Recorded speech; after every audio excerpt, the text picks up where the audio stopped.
de county mi wuoke samori na chiel kuom jolutombolo ma bende walose ko ana ja chama mar UDA chama tawala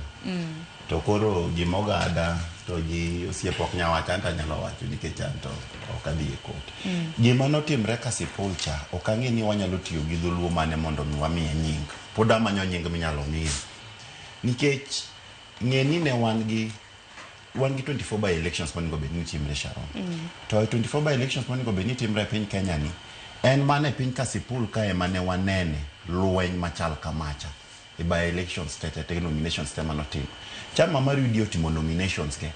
kata koko miwinjo kamora mora okobedo to kata Ugunja we amege post ipak nikech Ugunja otimo nominations to onge any incident of violence motimre piny mar Ugunja to Kasipul be king'iyo adiere ni historia ma Kasipul e ndalo machien ka osebedo ni Kasipul osebedo gi tungni kod lwenje mang'eny kabisa ma iseneno ka ji tongo ji osewito ngimagi mano gima osebedo katimre Kasipul ma it's public knowledge to king'iyo katiba wa article 81 what about principles of elections democracy wacho ni free and fair elections nyaka bed free of violence free of intimidation free of voter bribery to kaning'iyo the manner in which those by elections make chama mar ODM no bedo conducted okapar ka gi make that threshold constitutionally ni were they free okapaka they were free nikech ne waneno kate mbui ka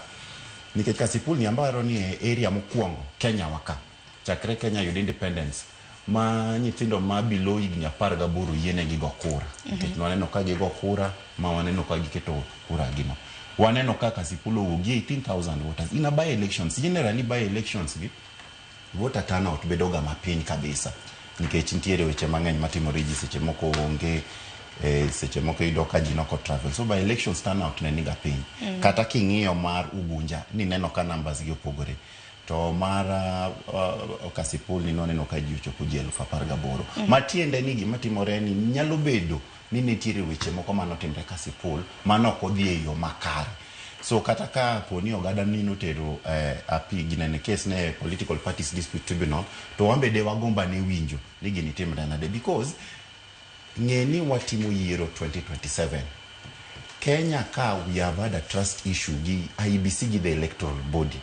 so kaka wadhi timo by elections motimo tarik 27 gi nyalo bedo an indication of kaka elections wadhi bedo managed in 2027 so apparently it is very important mondo kapo ni nitiere any incidents manyalo keto ni dipo ni yiero ni iketo ne alama ti wacho ni ken yiero yo makare taparo ni IEBC gi all the relevant bodies onego be ni wuoko komotegno kendo ng'iyo to gi hakikisha ni yiero time yo makare mondo mi trust moro ma jo Kenya chandoga igni ka igni after every 5 years for the election mondo duoge so IEBC nyaka make sure ni elections me the team all these 24 by elections and a litmus test negi ni bende ginyalo timo elections ma en free fair verifiable maka Jakenya obet piny to Jakenya nyalo yiere ni ooyo elections notim yo makare ainya nyaka free fair nitiere gi ywak mopogore opogore mabedo osebedo kotendre kod welo maka osebed kama nakitimo ogada ine minyalo nyiso kaka Kasipul na nitiere kaka jachung'